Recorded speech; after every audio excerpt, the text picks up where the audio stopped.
Ang paksa po natin ngayon mga kapatid ay may pamagat na buhay na nakatuon sa Diyos. Ang mga version ng Biblia na ating gagamitin ay ang Bagong Biblia at New King James Version, liban na akong babanggitin. Ang ating paksa ngayon mga kapatid ay isang pagpapatuloy ito ng ating ginagawang pag-aaral o series ng mga lesson dito sa unang Korinto. At tayo na po mga kapatid ay nasa ika-17 aralin na po sa sulat ni Pablo sa unang Korinto. Ang bahaging ito ng sulat ni Pablo mga kapatid ay nakatuon pa rin sa pag-aasawa. Buong chapter yan, sabi ko nga sa inyo, puro pag-aasawa to. Sa pagiging mag-asawa, sa pagiging walang asawa, kasama na rito. At ang tamang pananaw ng isang Kristiyano sa gitna ng mga alalahanin sa buhay. Ito mga kapatid, naisingit ni Pablo yung mga payo niya rito sa gitna ng mga iba't ibang mga pasanin sa buhay nito. At ang coverage po natin mga kapatid ay yung mga huling talata ng unang Korinto. So, unang Korinto chapter 7, no? So, yan yung verse 25 hanggang 40. Dito na po magwawakas itong chapter 7. At kung lulobin ng Panginoon, next Sunday, kung magkikita-kita tayo muli, ay chapter 8 na po tayo. So, sa ating pag-aaral ngayon mga kapatid, ay makikita natin na ang tunay na mahalaga ay hindi naman yung tayo ay mag-asawa o manatiling walang asawa. Kundi kung paano natin ginagamit ang ating status, kalagayan, upang maging mas malapit tayo sa Diyos at mas kapaki-pakinabang tayo para sa ikasusulong ng kaharian ng Diyos. Kaya bago natin isa-isain ang mga talatang ito mga kapatid, tandaan natin, huwag nating tatanggalin sa isipan natin na ang buhay ng Kristiyano, anuman ang estado natin sa buhay, ay dapat nakafocus, nakatuon sa Diyos. Sapagkat ang isa sa mga dahilan dyan, ang sanlibutan ay lumilipas. Pero yung paglilingkod sa Panginoon ay merong walang hanggang halaga. May eternal na value yung ating ginagawang mga paglilingkod. Kaya ang ginawa natin pamagat ngayon mga kapatid, buhay na nakatuon sa Diyos.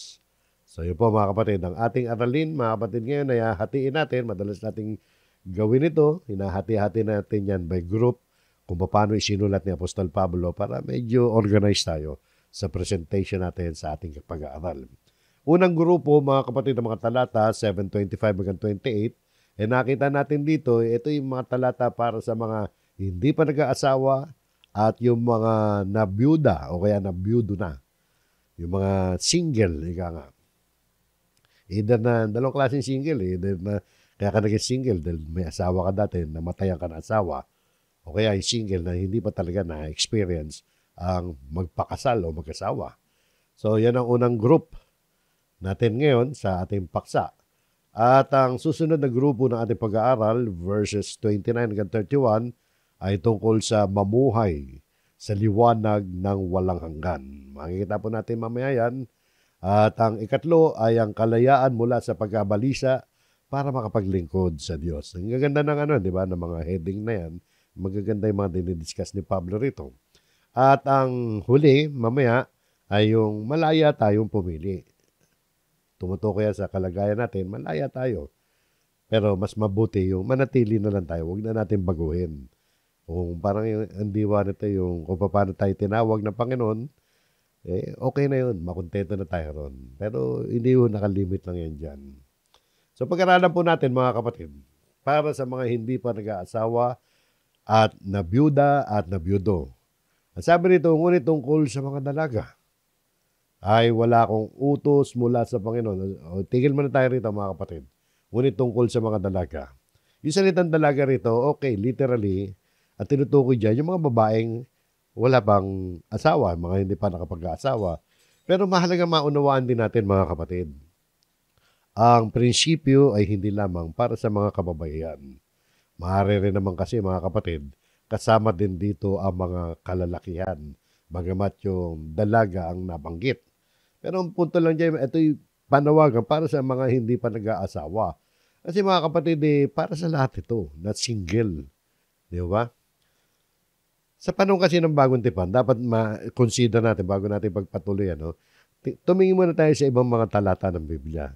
Sa panahon ng bagong tipan, ay pare-parehas ang turing ng Panginoon, mapalalaki ka man o babae. At ano man ang lahi natin, pare-parehas lang yan eh. Pantay-pantay tayo eh. Sabi nga rito, no, singit lang natin dito sa Galatia 3:28. Sabi nga ni Pablo, walang Hudyo o Grego, walang alipin o malaya, walang lalaki o babae, sapagkat kayong lahat ay iisa kay Kristo Jesus. So, isa tayong lahat sa Panginoon. Walang ano dito, walang special treatment, no? Bagamat sinabi rito ngayon tungkol sa mga dalaga. Pero makikita nyo sa konteksto, sasang-ayon kayo mamaya mga kapatid. Sa konteksto kasi, pinapakita rito yung status, no? Na kung ikaw hindi pa nag-aasawa o kaya wala kang asawa, eto payo. Ngunit tungkol sa mga dalaga ay wala akong utos mula sa Panginoon. So wala siyang utos galing sa Panginoon. Wala siyang direktang kautusan galing sa Panginoong Jesucristo tungkol sa kalagayan ng mga hindi pa nag-aasawa. Partikular, yung mga dalaga nga yung tinutukoy, pero sinasama na natin lahat mapalalaki, mapababae. Ibig sabihin walang utos na dapat mag-asawa, wala ring utos na dapat manatiling walang asawa. So, silent, ika ka. Pero sabi ni Pablo, ngunit ibinibigay ko ang aking kuro-kuro. So dito merong kuro-kuro, opinion. Sa English ay judgment. Kasi sa pagkakasulat niyan sa wikang Grego, yan ay naisalin sa iba't ibang salin sa English na pwedeng opinion yan o opinion, judgment. Ibig sabihin pwedeng ganun yan ang salin, mga kapatid. Sariling judgment. Hindi judgment na condemnation, kundi sarili niyang pasya, ni Apostol Pablo. Ngunit hindi naman dahil na sasabihin natin minsan kasi, iba ganun ano lang pala, kuro-kuro lang pala ni Pablo yan Huwag na natin pag-aralan yan. Huwag naman nung ganun, mga kapatid. Gaya nung sinasabi natin nung nakaraan, nung sinabi natin nakaraan, hindi ko mo kuro-kuro yan Yan hindi naman basta-basta kuro-kuro. Kuro-kuro yan na nanggaling sa isang apostol na merong autoridad, na meron talagang gabay, meron siyang wisdom. Kasi talaga, sinasabi ni Pablo na wala akong utos mula sa Panginoon, ngunit binibigay ko ang aking kuro-kuro. Ito yung discarte niya. Di ba? Ito yung wisdom na dumating sa kanya. Wala lang siya ma-excite na utos yan ng Panginoon. Pero tingnan ninyo mga kapatid, yung kanyang kalagayan bilang isa apostol na nagbibigay ng kanyang sariling kuro-kuro, bagamat hindi utos ng Panginoon, sabi, bilang isa na sa pamamagitan ng habag ng Panginoon ay mapagkakatiwalaan. So, yan naman ang pinupuront sa atin ni Pablo. Sabi, kahit kuro-kuro lang yan, mapagkakatiwalaan naman yan, di ba? Bilang isa na sa pamamagitan ng habag, ipinapakilala rito mga kapatid yung pagiging tapat at dahil sa habag ng Diyos, hindi dahil sa kanyang sarili. Kaya siya ay mapagkakatiwalaan. So, ina-attribute niya na yung kanyang karakter na mapagkakatiwalaan niyo ako, parang kanon, nagkamit ako ng habag mula sa Diyos. Pagpapatunay na kanyang kredibilidad, di ba? Bilang katiwala siya ng Diyos, apostol siya, sugo siya ng Panginoong Jesucristo. Pagpapakita rin niya ng kababaang loob. Parang sinasabi niya, hindi niya inaangkin yung talinong yan, yung advice na to, hindi niya inaangkin. Yan pagpapakita na kinikilala niya na kung ano man na papayo niya rito, galing din sa Diyos yan. Pagbibigay katiyakan sa mga mananampalataya na kanyang payo, maaasahan. So isang ehemplo yan ng tunay na ministeryo. Yung kanyang ministry sa Apostol Pablo, nakaugat yan sa awa, habag ng Panginoon. Sa mga susunod pang mga talata, mga kapatid, kanyang inilatag yung dahilan. Bakit siya nagbibigay ng ganyan na mga pagpapayo sa mga single? Ika nga. Kasi sa sumunod na version, sabi niya, sa palagay ko, palagay niya, sabi natin, palagay lang pala ni Pablo yan. Napakalaga naman ng palagay ni Pablo. Yung palagay mo nga, importante sa'yo. Kung ako tatanungin nyo, mas importante itong palagay ni Apostol Pablo dahil mas gifted sa atin ito, di ba? Sa palagay ko, dahil sa kasalukuyang kagipitan, Makabubuti sa isang tao ang manatili sa kanyang kalagayan. So, kita nyo mga kapatid, no? Makatutulong sa ating pagkaunawa ng talatang yan pag tinignan natin ang historical background nito. Kasi nabanggit kasi dahil sa kasalukuyang kagipitan, meron pa ng kagipitan noong panahon na yun. Dahil pala doon sa kalagayan nila na medyo mahirap ang buhay, kaya naipayo ni Pablo makabubuti ang isang tao, sa isang tao manatili sa kanyang kalagayan. No? Tingnan natin ha. Tingnan natin ang historical background nito, mga kapatid. Ano ba kalagayan nila noong una? Alam natin, nabanggit natin noong lesson number 1 pa lang natin, na ang unang Korinto ay sinulat ni Apostol Pablo humigit kumulang sa AD 55, mga 20 years, pagkatapos ng kamatayan ni Kristo at pagkabuhay na maguli at pag-akyat ng Panginoon Kristo sa langit. Mga 20 years ang pagitan yan. So mahabang panahon na yan. Panahon na yun na, noong AD 55, no? 55 AD nung maisulat to. At panahon yun na si Pablo ay nasa Efeso. Nabanggit natin yan sa lesson number 1 natin. No? At madadaanan din natin pagdating natin sa chapter 16 bago matapos itong unang Korinto, mababanggit din ni Pablo yan. Ngayon, ano ang tinutukoy rito mga kapatid na kasalukuyang kagipitan? Yun ang target natin, no? Tinitingnan natin ang historical background, kaya siya nakapagpayo dahil sabi niya, dahil sa kasalukuyang kagipitan, makakabuti sa isang tao manatili sa kanyang kalagayan. Parang sinasabi rito na huwag niyo nang palitan ang status niyo dahil mahirap ang buhay, di ba? Kasi ang posibilidad, mga kapatid, hindi naman niya sinabanggit, pero titingnan natin sa history, ang posibilidad kung ano yung sitwasyon nila nung unang panahon na yan, nung panahon na sinusulat niya to, abay matindi ang pag-uusing noon sa mga Kristiyano. Sa panahon yun, talagang mga kapatid, lumalakas. Dalawang pinanggagalingan ng pag-uusig dito. Noong panahon na yun, lumalakas ang tensyon sa pamamagitan ng sa pagitan ng mga Hudyo na naging Kristiyano at yung mga Hudyong hindi Kristiyano at yung mga Hentil na nagiging Kristiyano, nauusig. Dagdag pa ron yung kalaban nila, minsan yung mga Hudyo mismo Pero dagdag pa ron yung tumitindi yung pag-uusig ng Imperyo ng Roma sa mga Christian noon. Di ba nausig yung mga Christian noong first century? Kaya makatwiran ng payo ni Pablo na wag mo nang dagdagan yung bigat ng buhay sa pamamagitan ng pagpapalit ng kalagayan. Gaya ng pag-aasawa. Wag mo na dahil marami tayong problema ngayon. Parang gano'n, di ba? Maraming Kristiyano na nahihirapan physically, sa ekonomiya nila, nung panahon na yon. Bukod doon, may mga kaguluhan yan, may mga rebellion.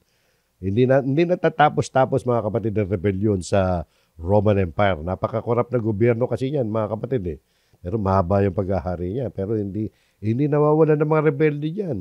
Dahil sa mga iba't ibang mga kaguluhan na panlipunan at ekonomiya na apektuhan. Yung katulad nila, naninirahan sila sa lungsod. Unang Korinto yan, mga kapatid Lunsod yan sa Greece, nasakop din ng Roman Empire noong panahon na yan. So, yung pagkakaroon ng pamilya noong panahon na yan, mga kapatid, ay maaaring magdala ng, ng mabigat na pasanin. Siyempre, may mga responsibilidad ka. Pag pumasok ka sa pag-asawa, nagkaanak ka, ang dami mong responsibilidad. Pero tandaan nyo hindi pinagbabawal ang pag-asawa. Dito, nagpapayo lamang si Apostol Pablo. Tuloy natin. Pinag-aaralan kasi natin yung content ng ng unang Korinto So, yan yung sinasabi na sa palagay ko, dahil sa kasalukuyang kagipitan, makabubuti ang isang tao ang manatili sa kanyang kalagayan. Kaya mga kapatid, dahil sa iba't ibang possible na kadahilanan, makabubuti raw na manatili. Manatili ka na lang. Anong kalagayan ba ang sinasabi ni Apostol Pablo na ang payo niya ay manatili ka na lang doon? Huwag mo nang palitan yung status mo. Ito, sa sumunod na talata. Ang sabi rito, nakatali ka ba sa asawa? Huwag mong sikaping mahiwalay. Ikaw ba ay malaya sa asawa? Huwag kang humanap ng asawa. Kung yan ang kalagayan mo, sabi ni Pablo, okay na yan. Steady ka na lang yan. Huwag mo nang palitan. Di ba? Yan yung kalagayan sinasabi niya kanina. Kung ikaw ay may asawa, wag mo nang isipin na umiwalay pa riyan. At kung ikaw naman ay walang asawa, huwag ka na maghanap ng asawa. Pero, muli mga kapatid, Kung talagang, gaya na pag-usapan natin noong nakaraang lesson, kung talagang isang tao hindi niya kaya magpigil, no? Na kinakailangan talaga mag-asawa siya, hindi naman masama ang pag-aasawa dahil sumunod na talatangan. Sabi, ngunit kung ikaw ay mag-aasawa ay hindi ka nakakasala. At kung ang isang dalaga ay mag-asawa ay hindi siya nagkakasala. Nakita niyo, no? Applicable yan sa lalaki at babae. Hindi lang dalaga. Dalawang beses yan binanggit. Oh. Kung ikaw ay mag-aasawa, sa biyudo't biyuda yan. Okay lang, hindi naman kasalanan yan. Ganon din yung dalaga. Ganon din ang binata, siyempre. Hindi naman masama mag-asawa. So malinaw yan, mga kapatid. At ang sabi pa rito, subalit ang mga tulad nila, eto sabi rito, ang mga tulad nila ay magkakaroon ng kahirapan sa buhay na ito. At sinisikap ko lamang na iligtas kayo. So yun pala yung purpose ni Pablo. Practical di ba? Kung mag-aasawa kasi, madadagdagan yung problema mo sa buhay. Magkakaroon ng kahirapan sa buhay na ito. Totoo naman yan, maski sa panahon natin ngayon. Pero mga kapatid, take note, mas mahirap physically, sa ekonomiya, mas mahirap din ang kalagayan nila kaysa sa panahon natin ngayon. Mas mahirap ang buhay nila noon, mga kapatid. So yun po, mga kapatid, sa pag-aasawa, may kasamang kahirapan kasi sa buhay. May mga pasanin, may mga pagsubok, di po ba? Alam natin lahat yan. Nais lamang ni Pablo na mailigtas yung mga taga-Korinto sa dagdag na kabigatan. Lalo na kung may crisis sa panahon nila. Kaya sabi niya, sinisikap ko lamang na iligtas kayo. So nakita niyo yung takbo ng pangyayari dyan sa 25, 27, 26, and 27 and 28. No? Tinalakay niyo dyan yung mga para sa mga mag-aasawa pa lang at sa mga dati na may asawa na namatayan, yung papasok muli sa pag-aasawa. So, para yan sa mga single. Dalawang klase single, di ba? Single na hindi pa nakakaranas sa pag-aasawa, single na namatayan ng asawa. So, yun po, yung susunod na punto natin dito, dadako tayo sa verse 29, 30, and 31. At dito makikita natin na payo ni Pablo rito na mamuhay tayo sa liwanag ng walang hanggan. Ibig sabihin yan, ano ba ibig sabihin yan? Ibig sabihin, kung mabubuhay tayo, i-consider nating mabuti ang tungkol sa walang hanggan. Huwag dito puro sa lupa lamang ang atensyon natin. Tingnan niyo mga kapatid. Sa verse 29. Mga kapatid, ang ibig kong sabihin, ano ibig sabihin niya, di ba? Parang sinasabi niya na matapos niya masabi yung kanina, yung hanggang verse 28, parang ito, dagdag na paliwanag niya, nililinaw niya. Ito kasi gusto kong sabihin sa inyo Gusto kong maging malinaw to para sa inyo No, tungkol sa kanyang pagtatalakay kanina na tungkol sa pag-aasawa at pagiging wala-asawa at tungkol sa kahirapan sa buhay na maaaring dumating sa mag-asawa. Sabi niya, paglilinaw to. Mga kapatid, ang ibig kong sabihin ay maigsi na ang panahon. Yun pala Gusto isingit ni Pablo ito. Kaya nasabi yon yung mga bagay kanina na manatili kayo sa kalagayan nyo na lang kasi maiksi lang ang panahon. Ano ibig sabihin maiksi ang panahon? Alam naman natin mga kapatid, idiomatic expression yan. The time is short. Short lang naman talaga ang buhay natin mga kapatid. So hindi lamang ito usapin ng relasyon, kundi ng tamang pagturing sa panahon, sa damdamin at sa mga bagay ng daigdig na ito.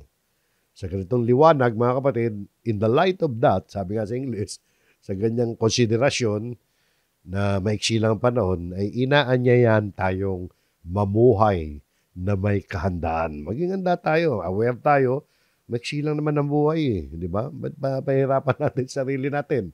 Sapagkat ang panahon ay unti-unti nang nauubos talaga. Parang gano'n, no?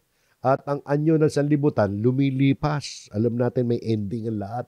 Walang permanente. Sa buhay rito, lahat magkakaroon ng ending. Maiksi lang panahon natin. Kung tutuusin mga kapatid, maiksi lang panahon. Lalo na kung kapag nagkaedad na kayo, mabilis lang lumipas yung nakaraan natin, mga kapatid.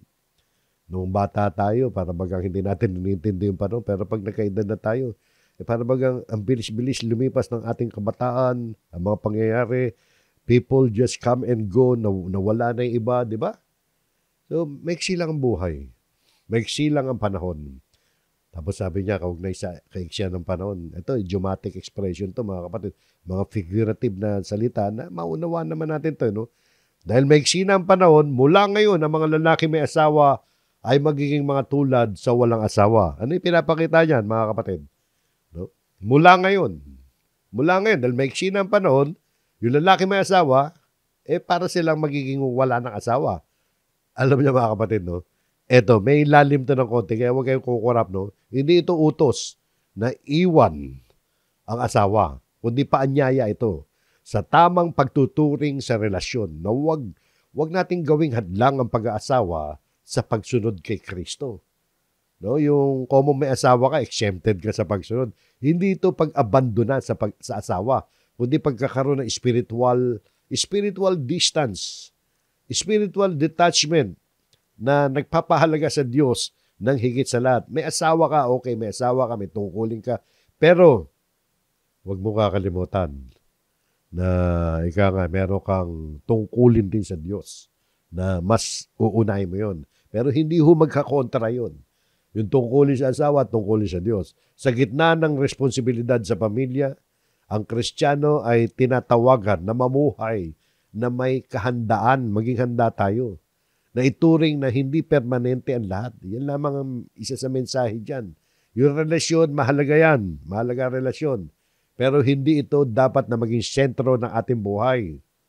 May lalim di ba? Isipin nyo, ano kaya yan? Mula ngayon, yung mga lalaki may asawa, magiging mga tulad sa walang asawa. Hindi ko may asawa ka, exempted ka na sa mga gawain sa Panginoon. Dapat kumikilos ka rin para sa Panginoon. Yung talatang ito, mga kapatid, ay hindi panawagan sa pag-iwas sa buhay, kundi paanyaya yan sa tamang pagtuturing sa buhay. Sa gitna ng mga kagipitan, sa gitna ng pag-aasawa at mga tungkulin natin, kung ikaw ay may asawa, si Pablo, mga kapatid, ay nagtuturo ng isang uri ng pamumuhay na may pananaw sa walang hanggan. Dito sa daigdig lang ang pananaw natin, may hangganan yan, may silang ang panahon. Tingnan naman natin yung pagkatapos ng buhay na ito. Di ba? Hindi ka nga isinilang sa mundong ito para lang sa partner mo, para sa asawa mo lang, hindi. Tandaan natin, ano man ang kalagayan natin, dapat ay maging masigla tayo sa Panginoon, sa paglilingkod sa Panginoon.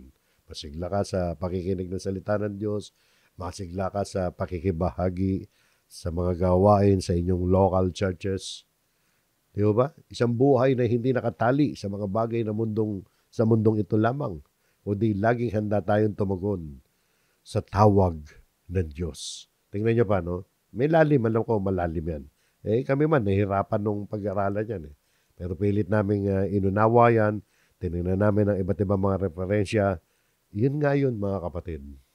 Pinapakita lang dyan na kahit may asawa ka, huwag kang magpapabaya sa gawain. Sumunod na talata, tingnan nyo. At ang mga umiiyak ay maging tulad sa mga hindi umiiyak. Ito, mga kapatid, ay nagtuturo sa atin na huwag tayong magpaalipin sa kalungkutan. Yung kalungkutan talagang dumarating yan sa buhay po natin. Pero hindi ito dapat maging sentro ng ating pagkatao. Dahil maiksi nga lang ang panahon. Di ba? Sabi ni Pablo. Yan yung mga sinasabi niya, under that, na maiksi lang ang panahon. Di ba? Sabi niya rito, di ba kanina, maiksi na ang panahon. Maiksi na ang panahon. Dahil either na magugunaw na ang daigdig, o kaya mamamatay ka na, o kaya darating na ang ating Panginoon Kristo. So, yan yung mga tungkol sa kaiksiyan ng panahon Dahil alam natin, darating lahat yan So, ito pagtuturo na huwag tayong magpaalipin sa kalungkutan, no? Yung umiiyak ay maging tulad sa mga hindi umiiyak. Yung kalungkutan, bahagi ng buhay yan, pero hindi ito ang dapat na maging sentro ng ating pagkatao. Magdalamhati tayo, pero magdalamhati ka na may pag-asa, na hindi ka nawawala ng pag-asa. Ang Kristiyano ay may pananaw ng higit pa sa pansamantalang sakit. Nakita niyo, mga kapatid? At ang nagagalak ay maging tulad sa hindi nagagalak. Parang ipinapakita lang dito, mga kapatid, huwag tayong magpakulong sa kasiyahan lamang. Ang tuwa, hindi masama matuwa. Sabi nga you should be happy. Ano man sitwasyon ng buhay, dapat maging maligaya lang tayo. Pero hindi ito dapat ang maging layunin ng buhay natin. Yung inisip lang natin, maging happy lang palagi. Ang maganda rito, mga kapatid, dapat yung tinuturo ng Biblia, yun ang apply natin sa buhay natin. na magalak tayo sa Panginoon, kaya tayo nagagalak dahil sa Panginoon, hindi sa mga bagay na lumilipas lamang. Hindi tayo nagagalak dahil sa mga material na bagay. Bagamat nagagalak din yun, pero hindi yun ang focus natin, mga kapatid. No? At ang sabi rito, at ang bumibili ay maging tulad sa mga walang pag-aari. O dahil maiksi na ang panahon, yung mga bumibili ay maging tulad sa walang pag-aari. Ibig sabihin, wag tayong magpakalulong sa mga material na bagay. Yung mga ari-arian natin, mga pansamantala lamang yan. Tayo ay tagapangasiwa lamang, hindi tunay na may-ari kung ano man meron tayo. Kaya gamitin natin ang mga yaman na ipinagkaloob sa atin ng Panginoon para sa layunin ng Diyos, hindi para sa sariling kapakanan. Yung mga bumibili ay maging tulad sa mga walang pag-aari kasi may China ang panahon. O 31, medyo talagang naunawa ko, mga kapatid. Hindi direkta yung sinasabi ni Pablo, pero titingnan natin yan sa buong konteksto ng kapitulo at buong konteksto ng banal na kasulatan. Di ba? At ang mga may pakikitungo sa sanlibutan ay maging parang walang pakikitungo. Ano ibig sabihin yan? Ibig sabihin, may ang panahon, huwag tayong masyado makisangkot sa sistema ng mundo, di ba? Pakikitungo sa sanlibutan ay maging parang walang pakikitungo rito, di ba? Yung pakikitungo sa mundo, dapat dumidistansya rin tayo. May limit yan, mga kapatid. Gamitin natin ito, pero huwag tayong aabuso doon sa pakikitungo natin sa libutan. Ibig sabihin, mamuhay tayong may bukas na mata at puso, open-minded, open heart. Di ba? Na hindi basta sumusunod sa agos ng sanlibutan. So may distansya, di ba? Kung marunong kumilatis ang isang Kristiyano, dapat ganun nga. Dapat marunong tayong kumilatis alinman ang sitwasyon natin sa buhay nito. No? Kung alin ang makakatulong sa atin, nadidiskartehan natin, nalalaman natin, meron tayong discernment, ika nga, pag-unawa, kung ano yung talagang pwede sa ating bilang mga mananampalataya. Hindi lahat ng inilalatag sa atin ng daigdig, pwede sa atin. So, dapat kaya mahalaga, nag-aaral tayo palagi sa salita ng Diyos, di ba? Bakit na sabi ni Pablo yan, di ba? Dahil may eksina ang panahon, kaya sabi niya, sapagkat ang kasalukuyang anyo ng sanlibutan ito ay lumilipas. Doon patungo yan, may eksina ang panahon, magwawakas lahat yan. Lilipas yan, yung mundo, pansamantala lang yan. Huwag kayong masyadong kumapit sa daigdig na ito. Ang sistema, ang estilo, ang halaga ng mundo, mawawala yan. Kaya dapat tayo mamuhay na may pananaw sa walang hanggan. Ang tunay na kayamanan ay nasa kaharian ng Diyos. Kaya nasabi natin, mga kapatid, mamuhay sa liwanag ng walang hanggan. Ibig sabihin, sa buhay natin, huwag nating kalilimutan na lahat may hangganan dito, kaya focus tayo sa walang hanggan. So, susunod sa pagpapatuloy natin, mga kapatid, ay yung kalayaan mula sa pagkabalisa para makapaglingkod sa Diyos. Tingnan natin, mga kapatid, sinasabi ni Pablo, ito yung mga payo niya, no? Nais kong maging malaya kayo sa pagkabalisa. At ang walang asawa ay nababalisa sa mga bagay ng Panginoon. Kung paano niya mabibigyan kasiyahan ang Panginoon. Nakita niyo, mga kapatid, yan yung kalagayan ng malaya sa pagkabalisa. Sino yan? Yung walang asawa. Sinasabi ni Pablo rito na mas mainam kung ang isang Kristiyano ay walang asawa. Yan ang opinion niya, no? Pero hindi niya pinagpipilitan niya, no? Pinapaliwanag niya yung side niya. Hindi dahil masama ang pag-aasawa, kundi dahil ang walang asawa ay mas nakakapagtuon ng kanyang atensyon sa paglilingkod at pagbibigay ng kaluguran sa Panginoon ng walang dagdag na alalahanin tungkol sa buhay na ito, tungkol sa pamilya. Di po ba? Practically, di ba? At ang sabi pa rito, ngunit ang may asawa ay nababalisa. Doon kabaliktaran nung kanina, walang kabalisan, wala siya asawa. Ito naman, may asawa, ano nangyayari? Nababalisa sa mga bagay ng sanlibutan. Kung paano niya mabibigyan kasiyahan ng kanyang asawa. Yung sanlibutan dito, hindi sanlibutan na kasalanan, kundi yung mga panlupang bagay. So, ito, mga kapatid, natural. Itong talatang to, natural lang naman ito, mga kapatid, sa may asawa. At ito ay hindi kasalanan.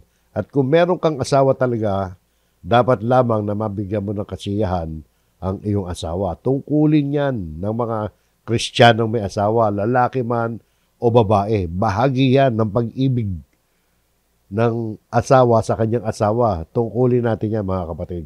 Kung ikaw ay may asawa, natural lang naman mangyari siya yan. Pero ang punto nga ni Apostol Pablo, nahati yung panahon mo. Kasi kung titingnan natin, mga kapatid, tuloy natin sa susunod na talata. At ang kanyang pansin, yung may asawa, ay nahati. So nahati, di ba? May gusto mo maging aktibo ka sa paglilingkod sa Panginoon, yung literal na paglilingkod. No? Hindi naman ibig sabihin pag may asawa ka, hindi ka nakapaglilingkod.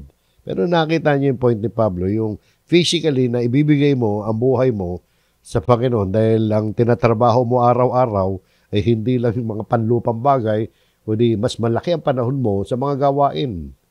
So, ang kanyang pansin ay nahati pag may asawa ka kasi. Ang babaeng walang asawa, ito na may walang asawa, at ang dalaga ay nababali siya sa mga bagay ng Panginoon upang siya ay maging banal sa katawan at sa espiritu. So, yun yung babaeng walang asawa. Ngunit ang babaeng may asawa ay nababali siya sa mga bagay na sanlibutan kung paano niya bibigyan kasiyahan ng kanyang asawa. Natural yun, di ba? Tinuturo ni Pablo nito na ang walang asawa, mas maluwag siyempre sa pagkakataon na ialay ang kanyang sarili ng buong buo sa Panginoon. Samantala pag may asawa ka, talagang may dagdag na responsibilidad yan na nagiging dahilan ng pagkakahati ng pansin. Hindi niya sinasabi muli na mali ang pag-aasawa, paulit-ulit tayo dyan, kundi pinapakita lang niya yung praktikal na katotohanan na mas nakakapag-focus ang walang asawa sa paglilingkod sa Diyos. Ito pa, sumunod na talata. Sinasabi ko ito ngayon para sa inyong ikabubuti. Hindi upang lagyan ko kayo ng silo, kundi kung ano ang nararapat at upang kayo'y makapaglingkod sa Panginoon ng walang sagabal. So, nakita niyo mga kapatid, no, hindi pabigat yung mga salita ni Pablo. Hindi niya tayo sinisilo. Sabi niya, di ba? Hindi upang lagyan ko kayo ng silo. So, hindi niya tayo nililimitahan. Kahit sino, meron tayong kalayaan. Hindi niya tinatanggal ang kalayaan kung gusto mo mag-asawa. Sa halip, mga kapatid, ang layunin ni Apostol Pablo ay yung ating ikabubuti. Upang tayo ay makapagsilbi sa Panginoon ng walang sagabal. Yun ang sabi niya ron, di ba? Kaya tingnan niyo, di ba? Sabi niya, at upang kayo'y makapaglingkod sa Panginoon ng walang sagabal. Sagabal talaga yan, mga kapatid. Dagdag na responsibilidad. Pero hindi po masamang sagabal yan. Kung ikaw mag-aasawa, hindi naman masamang sagabal sa paglilingkod ang asawa mo. Pero dapat talagang mag-i-effort ka talaga ng higit kaysa doon sa single ka. Mag-i-effort ka dahil hindi mo pwede pabayaan yung pamilya mo, yung asawa mo, hindi mo pwede pabayaan habang ikaw ay naglilingkod sa Panginoon. Ipagkakasala mo yun. Di ba? So, mas magaang ang buhay ang nais ni Apostol Pablo para sa mga Kristiyano. Kung iiwas tayo sa pag-aasawa, mas magaang daw ang buhay. Pero hindi po utos yan, opinion mo yan para tayo makapaglingkod sa Panginoon ng walang sagabal. So, yun po mga kapatid, kalayaan mula sa pagkabalisa para makapaglingkod sa Diyos. At sa ating huling punto ng aralin ngayon ay yung huling mga talata sa kapitulong ito, sa verse 36 hanggang 40. Ito tungkol sa malaya kang pumili. Pero mas mabuti yung manatili ka kung ano yung status mo talaga ngayon. Huwag mo nang babaguhin. Diba? Malaya kang pumili, mas mabuti ang manatili. Mga kapatid, ito sa huling bahagi ng ating kabanatang ito. Talagang dito ipinapakita ni Apostol Pablo na may kalayaan tayo. Magpasya tungkol sa pag-aasawa o hindi pag-aasawa. Walang kasalanan kung mag-asawa, kung ititinuturo niya, kung pipiliing manatiling walang asawa, mas magiging maluwag ang buhay. Practically, di ba? Totoo naman yan para makapaglingkod sa Panginoon. So, malaya tayo mga pamilya, mabuti yung manatili. Tingnan niyo mga kapatid, Ngunit kung ang sino man ay nag-iisip na hindi siya kumikilos ng nararapat sa kanyang nobya na sumapit na sa kanyang hustong kulang, ay hayaang mangyari ang kanyang gusto. hayaan silang magpakasal. Hindi ito kasalanan. Ano nakita po natin dyan? Pinakikita niya kung matindi yung pagnanasa o yung pagnanais na magkasintahan, nasa wastong gulang na sila. Hindi daw kasalanan na sila'y magpakasal. Ibig sabihin niyan, mga kapatid, tungkol niya sa sexual desire nila. Kasi talagang kung, sabi rito, kung ang sino man ay nag-iisip na hindi siya kumikilos na nararapat sa kanyang nobya, di ba? Ibig sabihin, imbis na magkasala siya, magpakasala kayo. Di ba? Parang yung nadaanan natin, di ba, na nakaraang aralin dito rin sa chapter 7, na mas mabuti pa nga mag-asawa kesa magkasala ng pakikapid. So yun po mga kapatid, kaya nakita nyo, okay lang mag-asawa. Pero kung magbago ang isip mo, may nobya ka, may boyfriend ka, nagbago ang isip nyo, kasundo naman kayo at kaya nyo magpigil, ito sabi, subalit sino mang nananatili matibay sa kanyang puso, na hindi naman nangangailangan, kung napipigil niya ang kanyang sariling pagnanais, kita nyo, di ba? At ipinasya sa kanyang puso na panatilihin silang bilang kanyang nobya, ibig sabihin, hindi asawa, magnobya na lang tayo, di ba? Ay mabuti ang kanyang ginagawa. Ibig sabihin, ayaw nyo pang magpakasal, parang ganyan, di ba? Dahil mananatili bilang nobya, hindi asawa. Dahil meron silang, matibay. Matibay kasi, no? Nananatili matibay sa kanyang puso na hindi naman nangangailangan. Kundi napipigil niya ang kanyang sarili. So ito yung meron nobya, meron nobyo, at dito naman ay matibay yung kanilang puso. At may kakayang pigilin ang kanilang sexual desire. At yun nga ang desisyon niya. Na wag na muna. Wag na muna magpakasal. Okay lang, wag muna. Mabuti ang kanyang ginagawa. Okay lang yun. Tingnan niyo pa sabi sa sumunod talata. Kaya't ang magpakasal sa kanyang nobya ay gumagawa ng mabuti. At ang umiiwas mag-asawa ay gumagawa ng higit na mabuti. Talaga maaari sabihin natin, bias si Pablo. Pero practical siya. Practical siya dahil gusto nga niya, lahat ng, kung pwede nga lang, maging katulad niya, single. Single blessedness ang tawag dyan, mga kapatid.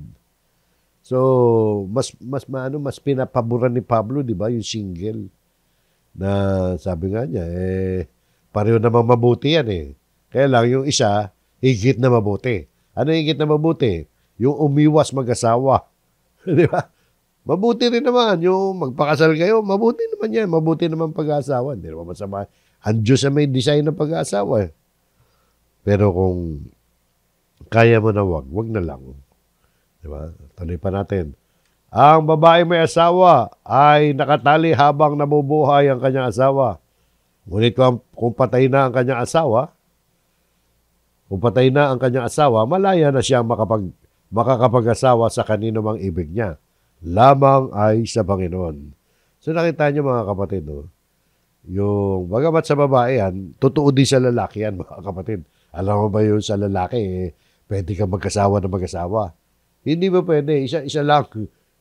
Pwede ka lang mag-asawa kapag patay na yung asawa mo. Kasi lumilitaw rito mga kapatid ang pag-aasawa, nakatali na kayo sa isa't isa habang nabubuhay ang isa't isa. At napag-aralan na natin ang exemption dyan.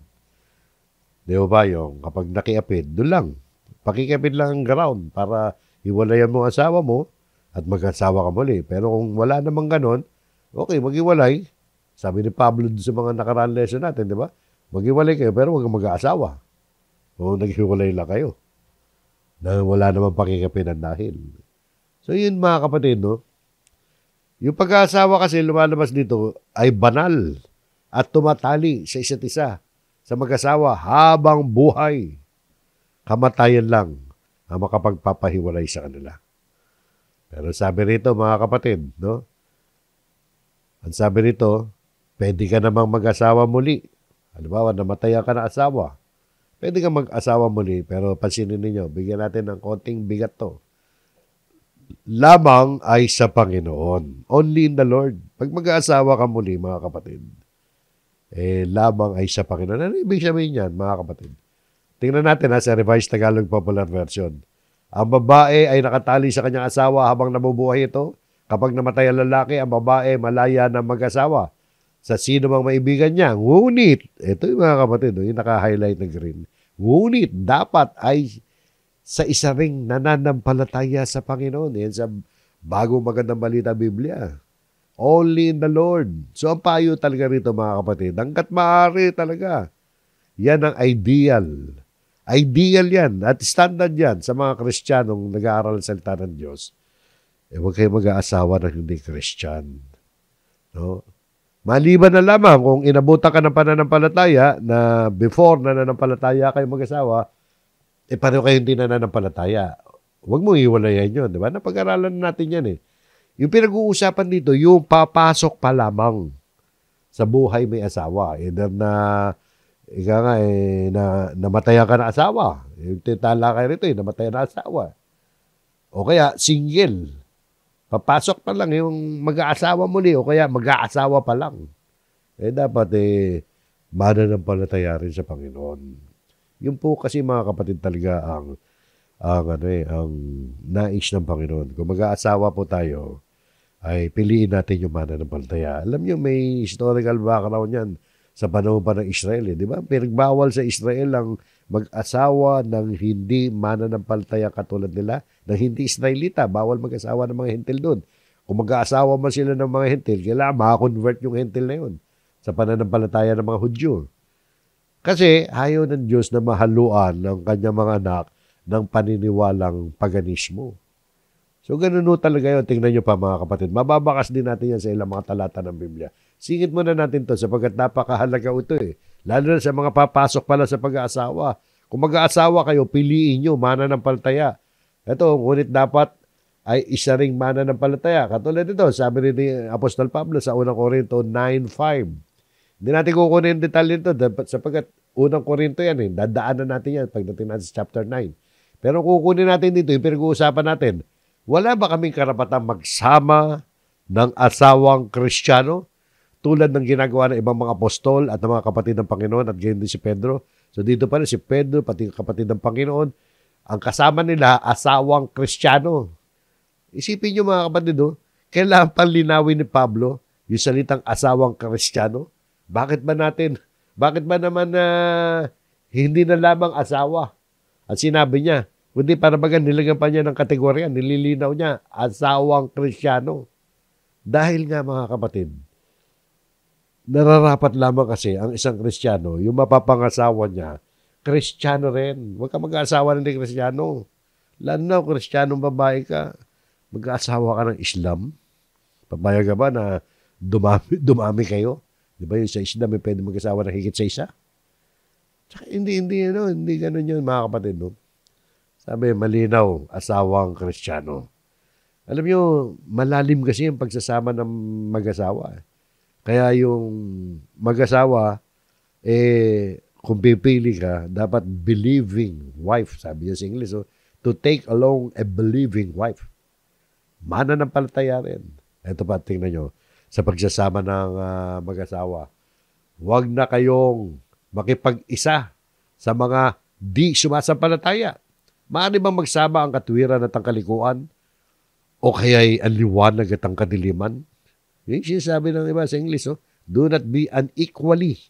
Unequally, hindi kasi equal yun. Yoke together with unbelievers. Hindi equal kasi magsama ang mananampalataya at hindi. Parang yan galing yan sa idea, do sa literal na yoke, na hindi pa pwede sa paghihila ng araro o ng kariton, yoke nilalagay sa leeg ng hayop, ng kabayo o kalabaw. Kung kalabaw yan. Yung partner niya. Hindi po pwede yung isa kalabaw, partner niya kabayo. Imagine nyo na lang, ang humihila ng kariton mo, sabay sila. Diba? Na-imagine nyo, may yoke dito. May pamatok. Isang kabayo, isang baka. Pwede ba yun? Hindi po pwede yun. Kaya sabi, do not be unequally yoked. Kasi hindi pantay yun, mga kapatid. So yun po mga kapatid. Meron pa bang lalalim sa pakikipag-isa sa buhay? Maraming pakikipag-isa sa buhay. Gaya halimbawa yung pakikipagkaibigan mo sa hindi mananampalataya. O kaya yung talagang malalim ang iyong treaty sa isang tao na hindi naman mananampalataya. Iwasan mo yun. Meron pa bang lalalim pa sa pagsasama ng mag-asawa? Yan ang kung ako tatanungin niyo, maral, sasang-ayon kayo. Yan ang pinakamalalim na relasyon na maaaring gawin ng tao sa kanyang kapwa-tao kapag kayo mag-asawa. Malalim yan, dahil isa na lang kayo. Sa harap ng Diyos, yan talaga pakikipag-isa. Hindi lang pagkakaisa yan, kundi pakikipag-isa. Nag-unite kayo. So, mga kapatid, yan ang payo sa atin. Dapat ay isa ring mananampalataya ang napapangasawa ng isang mananampalataya. Sumunod na talata, mga kapatid, sa ating huling talata. Ito po, sabi, huling talata ngayon at huling talata rin na kapitulong ito. Ngunit batay sa aking kuro-kuro, siya ay higit na maligaya kung mananatili siya sa kanyang kalagayan. At iniisip ko rin naman na ako'y may espiritu ng Diyos. So ito mga kapatid, nakita natin dito. At sabi diyan, siya ay higit na maligaya kung mananatili siya sa kanyang kalagayan. Ang sinasabi ni Pablo rito na siya na higit na magiging maligaya ay yun nasa verse 39, di ba? Ano ba yun nasa verse 39 kanina? Yung tungkol doon sa namatayan ng asawa. Yung na byuda, di ba? Yun yung na pinayuhan niya. Kung mag-aasawa ka muli, dapat mananampalataya rin. Pero sabi niya, sa kuro-kuro ni Pablo ay mas maligaya siya kung byuda na lang siya. Huwag na siyang kumuha ng mapapangasawa niya. So, yun ang tagubilin. Kuro-kuro ni Pablo yan. Yes, kuro-kuro. Hindi naman utos ng Panginoon yan. Pero kung susundin mo yung kuro-kuro niya, mas ikabubuti natin. Sapagkat si Pablo rin, ang sabi niya, iniisip ko rin naman na ako'y may espiritu ng Diyos. May patnubay siya ng Holy Spirit. Pero technically talaga, theologically, walang utos na huwag ka na mag-asawa. Payo niya yan. Kung kaya nyo, maski naman ako, kung kaya ko yan, susundin ko yan. Tama naman practical lang naman. Diba? Pag single ka sa buhay, makapagpo-focus ka sa Panginoon. So yun po mga kapatid, yung malaya kang pumili, mas mabuti yung manatili. Pero nais ko lang linawin sa inyo rito mga kapatid. May mga nagpapakasingle kasi, kaya naman nagpakasingle dahil gusto magpakasasa sa buhay na ito. Hindi yon. Dito pinag-uusapan yung single blessedness. Kaya ka nag-single, ang target mo. Ang target mo hindi yung mamasyal lang o lumaya lang sa mga obligasyon. Natatakot ka lang sa obligasyon. Hindi lang yun ang dahilan. Ang dahilan dito dahil gusto mong makapagbuhos na malaking panahon sa paglilingkod. Hindi yung magliwaliw lang, ha? Malinaw yun sa atin, no? So, kaya dito mga kapatid, ay malinaw yung paalala ni Pablo na ang buhay, may asawa man o wala, ay dapat nakatuon sa Panginoon. So, ano man ang kalagayan natin sa buhay? Naway matagpuan natin lahat, may asawa man tayo o wala, naway matagpuan natin lahat yung landas na dapat natin tahakin na nais ng Panginoon para sa atin. Matagpuan din tayong lahat. May asawa man o wala, na tapat at handang ialay ang ating buhay sa paglilingkod sa ating Panginoon Kristo. Hanggang dyan mga kapatid, tayo po ay natatapos. Maraming salamat. Pagpalain kayong lahat ng Panginoon, tayo po ay muling manalangin.